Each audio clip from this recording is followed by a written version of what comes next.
heroes and join me for another Demeo Masterclass. Showcase number 3 is what I call Mountain Dew. This is taking place mostly in the forest maps found in Book 3, and I've got Jolyn14 once again to help me out.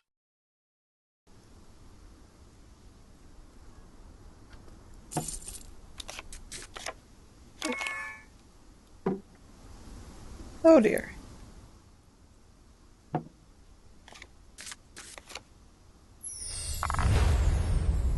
Oh, the hunter has the key. Some of the assets left over in the Demeo game include some copies of the hunter, and you can use these as enemies without actually impacting the player hunter. Where to? Death from above. Die, you monster! Wow, I feel like I'm Luke Skywalker in Dagobah. Just like... Take that!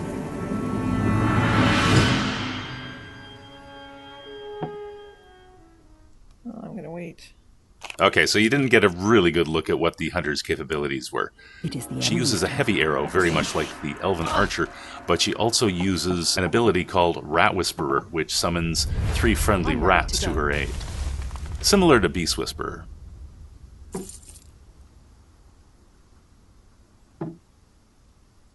I'll move the monsters now. What? The Druid Houndmasters are now more like the followers of Istir, in that they no longer create hounds, they actually build these turrets. The turrets are special for this book. They fling nets instead of flinging bolts. Very similar to webs.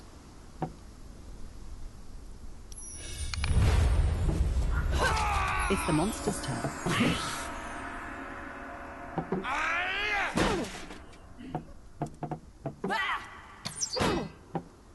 And there's the Earth Elemental. Ready to hunt. A little... What the heck? Have some steel. Earth element. Oh yeah, the earth Have some elemental. steel. I wasn't sure what ability to give it. I didn't want to allow it to petrify. That seems like a little too much power this early on in the game. Straight. So instead, what I did to differentiate it from the fire and ice elementals is I gave it armor.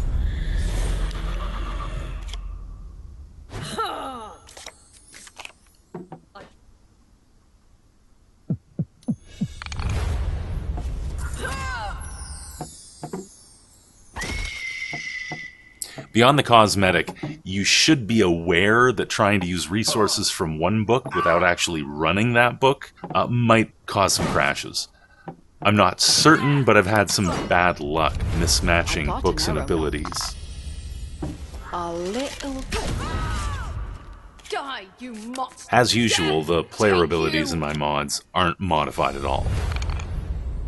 And now that I say that, yeah, okay, there are some exceptions. Some books I want to reuse player abilities and turn them into monsters. And in this case, we're going to have a pretty good example of this in level 2, where I use a tornado as a bad guy. So that means that the Hurricane Anthem also summons this thing, with the definitions that I've given it. And it turns out it's a little too powerful for a player ability, so I just ended up replacing the Hurricane Anthem card for the Bard with a different card, that Rat Whisperer card I mentioned. Bullseye. Rat Whisperer was fairly complete. As with all player abilities that aren't actually used in the game, there's no real artwork for it. There's a placeholder artwork, which is actually better than some abilities. I'm moving. Where should I go? This mod's actually quite quick. It's got 2 small levels and this one larger level. And the thing about this level is, there's an undefeatable boss on it. Oh my god, it's raining, and the... Oh my gosh. The heck? Die, you fiend!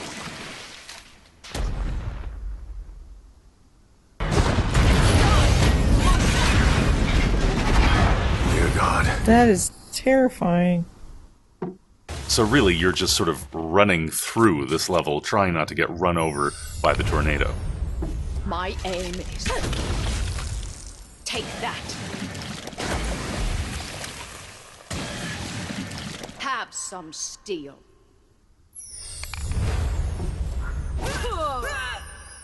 Now, it is hard to get monsters moving right out of the gate. Generally, they need to see or be in close proximity to a target, like a player, before they'll activate. What I tried to do here to get the tornado moving is get it to do things that would actually cause itself damage, and maybe get it going. What is all of that lightning? It drops lightning bolts, and these are actually Zedekar's lightning ability. How I've done this is I've repurposed the Elven Queen's summon minion ability. I've given it to this tornado, and anytime it creates any of these minions, they immediately self-destruct because they have 0 starting health. And they have a death action, which causes a lightning strike. I also made them of type Magic Wall, so that they shouldn't be visible. Monster move. The initial water explosion should have gotten the tornado nice and wet, and then the subsequent lightning strikes should have caused it damage, making it go berserk. Where should So I now go? we see it moving. From this point on, it's going to start hunting the characters, tracking them down across the map. Have some steel. The tornado has 200 hit points, so theoretically, it could be killed. All right. To move the monsters. What I did to make sure that this doesn't happen is I've given it a death action where it just respawns another tornado. There was also an issue because that really makes the key hard to get back if the tornado kills the key holder. How I compensated for that was I left 2 golden chests around the map, and hitting those also gives you a key. Oh my god, it's 150? What the heck is in this thing? Oh, what's in the box? Oh. I didn't even notice I got a key. Interesting. It's The key isn't supposed to be material in this mod. You're supposed to start off with the key, and it's just a mad dash to the exit.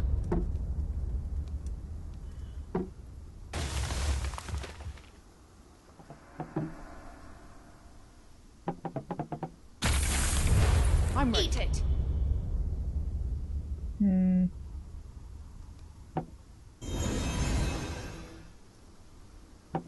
For level 3, I actually found an unused map. It seems to be pretty functional, nothing wrong with it. This is the Pondering Pond.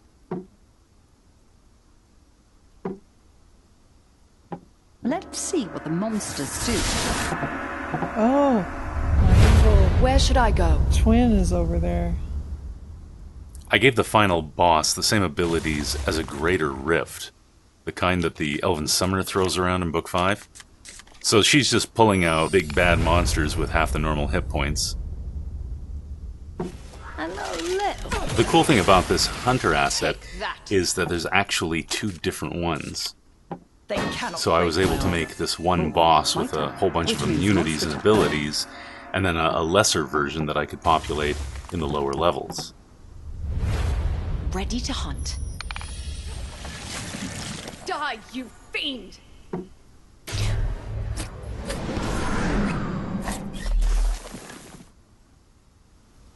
Oh, 2 brook mirrors. Fantastic.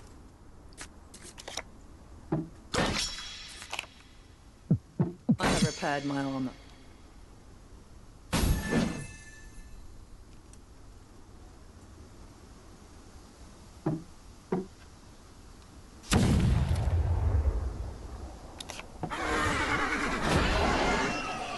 Ready to hunt. Oh my god, she's just giving birth to brook mirrors?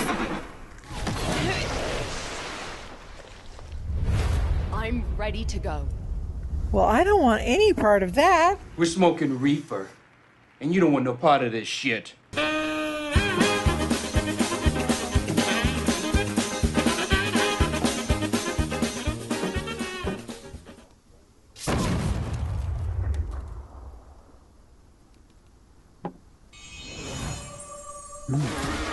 the monsters do next.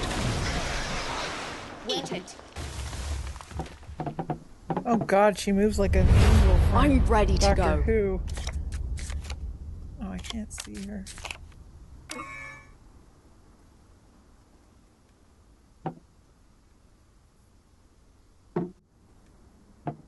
Okay. Monster time. Got an arrow knocked. Oh my god, enough with the baddies! I'm ready. Die, fiends.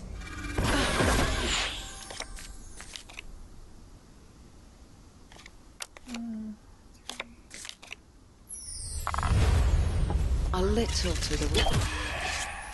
I'll slash you.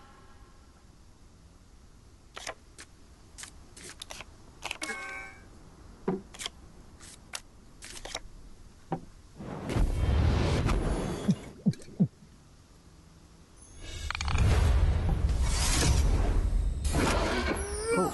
My turn. Which means monster To time. go.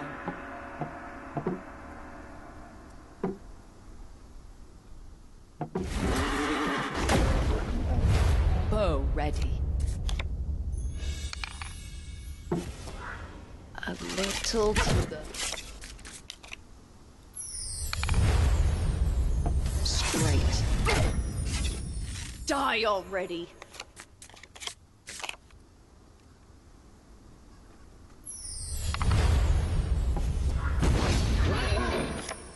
Go back to the abyss! Careful, it burns.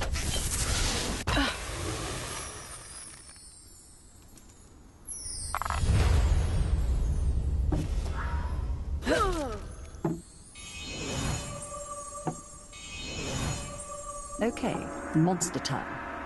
I got an arrow knocked. Oh, for heaven's sake. Ready.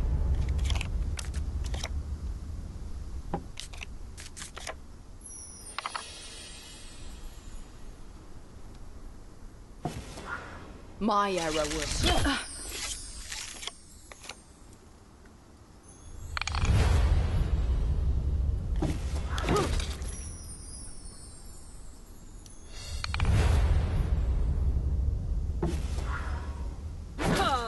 The monsters are moving. Ready. Oh my god! Yeah, this one fires cannonballs. Bow ready. Much better. Just like time. A little. Where the hell did you come from?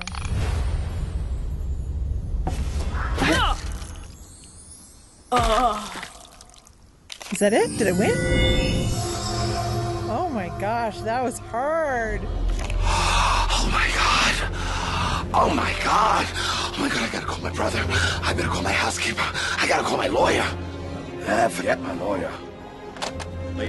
That's actually quite a quick mod to get through, so I'm going to add some bonus material here to show off some other things that I've added to Mountain Dew, but didn't actually appear in this run-through. So here we've got the Cave Troll boss. He's about 10% bigger, and we've given him a couple of interesting abilities. One is the Elven King Bash. And it's good! Oh my god! Oh my god! And the other is the Behemoth's high damage The monsters projectile. are up. And this looks really cool up close. Every monster has a point, a mouth, where attacks come from. And in this case, when he spits a ball at you, he ends up also emitting some smoke from his mouth. I thought that looked pretty good. And here's a look at the Rat Whisper ability that I gave to the Bard in order to make up for taking away Hurricane Anthem. It basically turns him into the Pied Piper. And here we've got the turret All right. flinging the net. To move the monsters. And it really just looks like a web bomb. And I guess that's it. We'll wrap it up here. I hope you've enjoyed this latest installation, and I hope you're thinking about making some of your own mods too. This has been my Why. I'll see you in Hellmar.